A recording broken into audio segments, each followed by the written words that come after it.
Hello and welcome to a very special How I Paint Things. Now what I've got whizzing around in front of me today is a Crimson Fist Lieutenant or Lieutenant, depending on where you're from.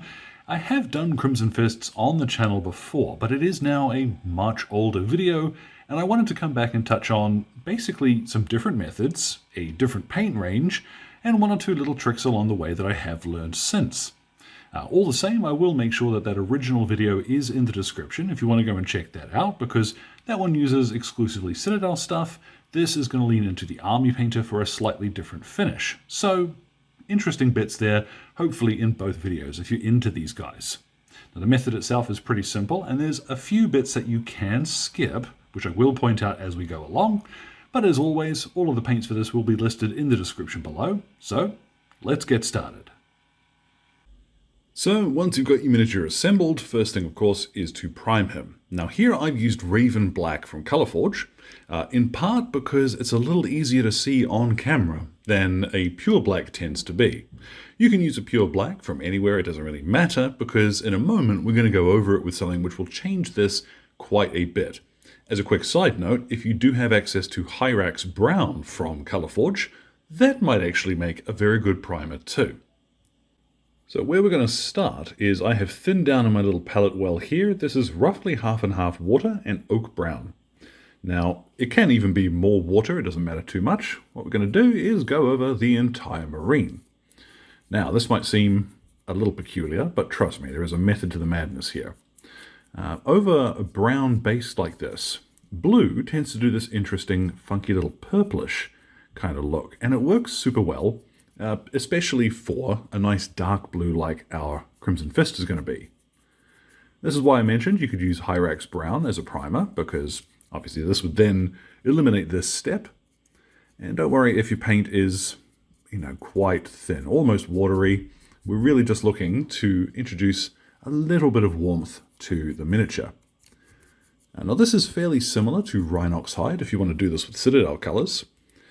Folks will quite often ask, oh, what's the equivalent in another range? And the short answer is, well, most paint manufacturers aren't getting together to make sure that their ranges perfectly match one another. Sometimes you just gotta eyeball it. And to be perfectly honest, in the case of a dark brown, it's not going to matter all that much. Army Painter does do rather a handy conversion chart, which on thought I will link in the description.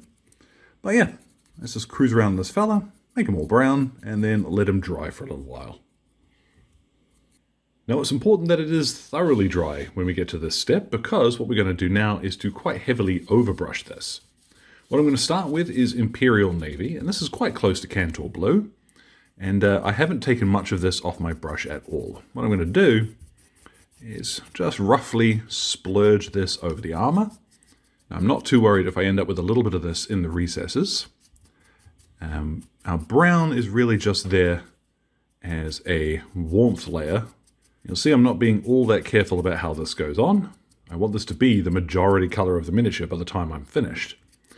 So I might need to add a little bit more paint to my brush occasionally. If I do end up with any little bits of brown left in the recesses, it's not going to matter too much. But for bits that are going to be blue, make sure you do work your brush in there, I'd say. So over everything. Now there is a couple of passes of that blue, and that's perfectly passable. Now I want to do a quick side by side, so I'll shift this fella over, and here is the Codex cover for 3rd edition Space Marines. Now this was done by Dave Gallagher, and you'll see it's a dark blue, like the Crimson Fists have a dark blue armor, but it's quite rich. It is a relatively bold blue. So we're going to lift this guy up a little more, and what I'm going to start with is Regal Blue from the Army Painter. Now, what I'm using to apply these is actually makeup brushes. You can pick these up cheap on Amazon, and I thoroughly recommend, get the cheap sets, because we are going to put them to work. Now, what I'm doing this time is slightly more selective, and this is a little more dry brushing. I want to catch the higher points of the armor, some of the bigger, flatter panels, but as I get to his knees, I'm going to go down his legs a little, and then stop. I want to make it look like the light is coming from above, and that most of the top of the miniature is catching it, so we leave our darker blue sort of halfway down, should we say. So the top of his pack, his shoulder pads, and some of the plates will give a little bit of this Regal blue, but most of it we're going to leave quite dark. Just as an aside, as I'm looking at it, my camera does make this look much more vivid than it is in reality, so I will try and make sure that the pictures at the end represent this a little bit more closely. But the method is still the same. Now to finish off that blue, what we're going to turn to is Arctic Gem. And this is a huge jump in brightness, so we're going to be quite selective about where we dry brush this. I've got one of the little flat dry brushes from the Army Painter here, and I'm going to start up on the gorget. It's always a really easy place to see how much you're going to leave behind. Or you can dry brush the edge of his base. But what I want to do this time is, rather than going over all the armor, is just to lightly pick at any of the hard edges. So even on his buckle here, you see the little wedge tip lets me be quite careful with my dry brushing. And I'm going to go around all of the armor. Now it can look a little bit chalky in some areas, particularly when you're coming to bits that have a rounded edge. But honestly, don't worry about it, because by the time we have come in here with a varnish, most of that's going to get smoothed out, and it will look relatively natural, to be perfectly honest. So let's pop a little bit of our Arctic Gem over all of the harder edges. You see this is very quick. Now if there's any areas where you're worried that it looks a little bit chalky, what you can do is to go back to your Regal blue, add a little bit more water than you normally would. So you'll see on my palette there it's quite thin. I'll just pop that over my thumbnail actually, and you'll see, yeah, we've got a little bit of the primer, air quotes, showing through. So what you can do then is paint over very lightly the bits where you don't want the chalkiness. Because we are using such a thin paint, you're still going to get a little bit of the lightness of the dry brush underneath. So you can use this to actually get quite some nice color modulation in some areas. But more specifically, it's a good undo button if you're worried about how much of that dry brush has gone on. Now, like I said, you do want to hold your nerve there and maybe leave a little bit more of the chalkiness than you might expect, but that's quite easy. You can decide at this point if you want to pop a Nuln Oil or something over the top of the armor, but I am going to finish the rest of the details before I decide on whether or not I'm going to do that. What I'm going to start with is Wyvern Fury for the red, and this is, that's kind of close to, what is it, corn red, maybe a little bit lighter. Now that is a nice solid red, but it's not particularly warm. After all, it does come from the Cool Reds set, but what we're going to move to now is Dragon Red, which is the next cool red up, but I think you'll see straight away there's a bit more oomph to it. So I want to cover over most of the red here. I'm not particularly worried if I do get into the recesses a little, but I'm just going to carefully dip around some parts and try and avoid like between his knuckles and what have you. If I do hit them, hey ho, but if I don't, all the better. This is going to be the basis of the actual red for the armor. Now that's not all we're going to do with the red, but the other steps are going to come a little bit later. What I'm going to turn to now is Tomb King Tan. I'll load up my brush, I've thinned this down just a little, and I'm going to use this to base coat, first of all, this little tabard on his front here, and I'll also use it for any purity seals around the miniature. Before we move on to base coating the metal, what I'm going to do is his skin, because of course he's got that little metal dealie over his eye, so it'll be easier to base coat this first. I'm using here Tiger's Eye skin, which is a little darker than I normally would start skin tone with. Okay, now we're starting to get somewhere. What I'm going to turn to is gunmetal, and this is going to be the base for pretty much all the metal on the miniature. What I'm going to use is two different brushes here. For his arm, I'm going to use a little synthetic that I quite like. And I tend to like these because synthetic brushes, you can knock them around a little bit. You can be quite brutal, really, in how you apply things. So I'm really just, you see, almost stabbing into some of these areas, which, considering how many bits his arm has, is quite handy. And then I'm going to swap to a regular regiment brush for the other bits and pieces, like up under here is chest eagle and so forth. This will cover quite well. You may find in some areas that one coat will do the job, but as with everything, put one coat on and see what you need to do. Now there is a lot of that to do, but it doesn't actually take all that long because gunmetal covers quite well. Now here you've got a couple of options. What I'm going to turn to, this is Ironclad Grey, and I'm going to carefully paint in the undersuit and any sort of rubbery bits that I want on the armor. Now here you could also use black, deep grey, because this one is in the John Blanche paint set range. And I know some folks find it a little difficult trying to get singles from the Army Painter specifically. Like, depending on where you are, it can be a bit tricky postage-wise. But this is fairly close to Corvus Black.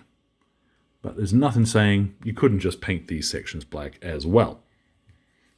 Now, I've painted his hair in with the same. There's not very much of that colour on the miniature, so you could just stick to what I've got here, matte black. So all of the leather details and the gun casing I'm going to hit with this now.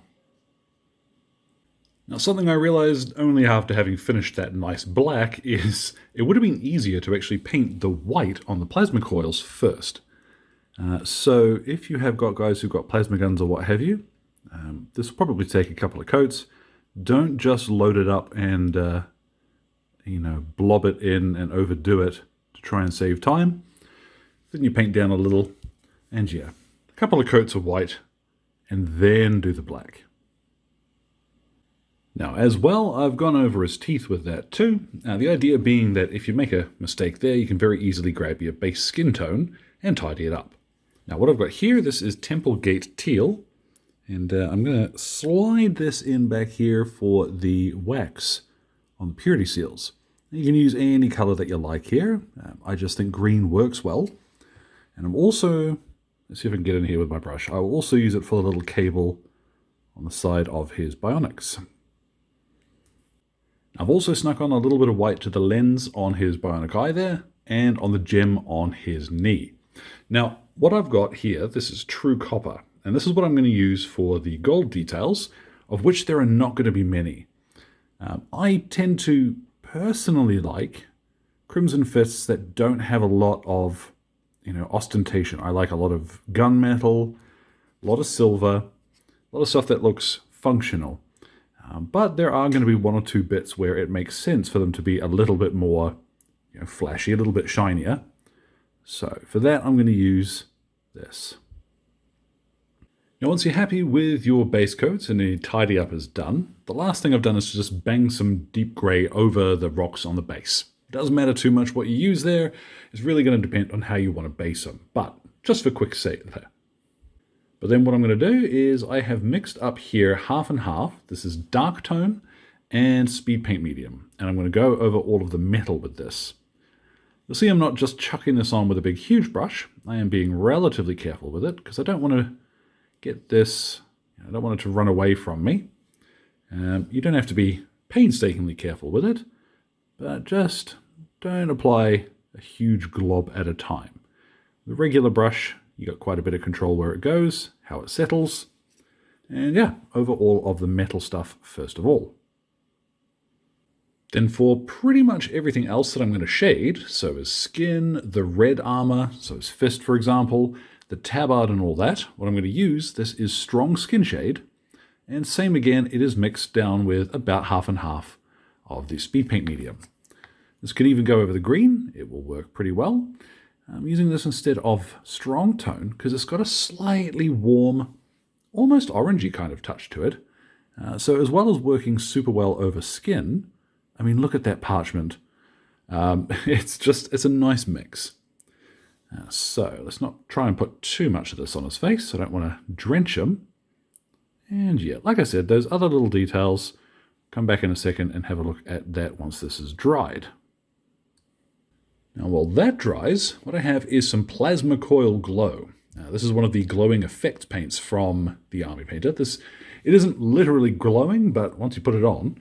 So let's line that up and use this neat from the container and Shazam. Once this dries, it goes this funky, chalky sort of look, and it's really, really nice on plasma guns. You can use any of the colors that you like. I'm going to stick to blue because that's what tends to look good on Imperial stuff. Now the gems and lenses on them, which I dotted in with the white earlier, I'm going to use poppy red on the ones that I want to be red. And this is actually a speed paint. The idea here is that it'll do most of the shading for us if I just sweep my brush around a couple of times. Golden. Make sure I get into the socket there. Nice and quick. And then this one on his fist, rather than burying that in yet more red, what I'm going to use is Magic Blue. This is another speed paint, and what I'd suggest here is you don't necessarily need to go rushing out to buy these colors. Just pick a red and a blue, or even a green, whatever you fancy. Now we'll then go back to Tomb King Tan, grab some fresh stuff, thin that down a little bit like you normally would, and then what we'll do is go over the flatter areas of it, because thinning down the wash makes it a little bit more subtle, and with cloth in particular you can get some quite nice effects just by using the base color again to highlight. Then I have here some skeleton bone, and what I'm going to use this for is to just trace some of the edges of the parchment, and I'll also use this to get just a couple of higher points on the tabard itself. Again, you don't have to do a huge amount of this. It'll be quite effective.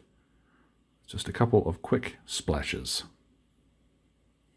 And for those wax bits, you could mix just a little bit of white into your base color. But what I have is Aqua Alchemy, in part because it is a beautiful green and I very rarely get to use it. So I take any opportunity I can because it's wonderful. Now to highlight the red, what I have is Angelic Red. Now this does come from the warm red range rather than the cool red. But because we've added a bit of warmth with the skin shade over the red here, this will work super duper well. Now to highlight his face, what I'm going to use is Topaz Skin. And this is a little bit tricky on camera, but what I want to do is to leave some of the shaded stuff in the recesses and cover most of his face with this Topaz Skin. And to finish that off, what I have is a little Jasper Skin, and I'm going to pop this on just the tip of his nose. I will do his chin off screen, but his brow and his upper cheekbones as well. Now for the metal bits, we're going to use plate mail metal as the highlight. Get yourself a nice point on your brush, and then I'm going to do most of the arm in this silver, but then for the other bits it'll just be little bits that catch the light at the corners. Now on his pistol there, you'll see that I've hit just the edges there with a little bit of the silver to give us a nice quick metallic sort of highlight, but for the leather what I have is that deep grey from earlier. I didn't think I was going to use this, and then it turned out I did need it. So I've thinned this down a little bit more than I normally would. Let's just use the edge of my brush to catch the edge of the leather details. All right, now what I'm going to do is take him outside and hit him with a matte varnish spray. Now I'm doing this because it looks better in photographs. What I would suggest is a satin varnish, maybe even something like Munitorum varnish, which will give you a slight shine to most of these details. It looks a little better on Space Marines in reality, but because I'm trying to take photos of this guy, matte varnish is the way forward. If you have any decals that you want to apply, go ahead and put them on before you varnish your miniature. Now do you remember we started from brown? What I'm going to do is get a little bit of gloss varnish here. This I would do after, of course, having varnished the rest of the miniature. Pop a little bit of this onto any gemstones, lenses, and I'm going to pop this over the glossy bit on the plasma pistol as well. Then what I'm going to do is go ahead and pop some sludge on the base. Now that's just going to be a little bit of, Stirland Mud with a couple of dry brushes. So I will pop that in the description, the recipe for the base. And let's get a look at what he looks like once he's all finished. And there we have it, our Crimson Fist is complete. Now, full disclosure, I did cheat a little bit because when I'd come back after doing the base, I did paint a couple of lines of deep grey into his hair, And I also thinned down a little bit of rust tone from the army painter and painted that into a couple of little spots on his arm.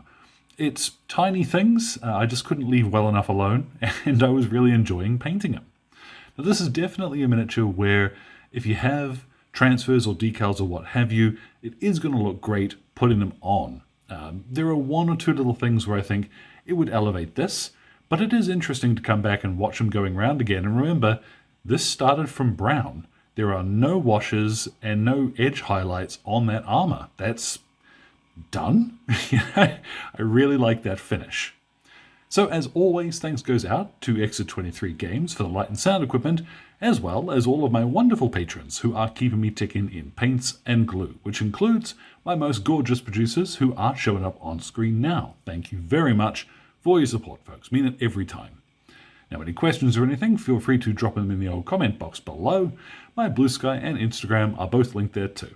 So, thank you very much for your time, one and all, and you all enjoy the rest of your day.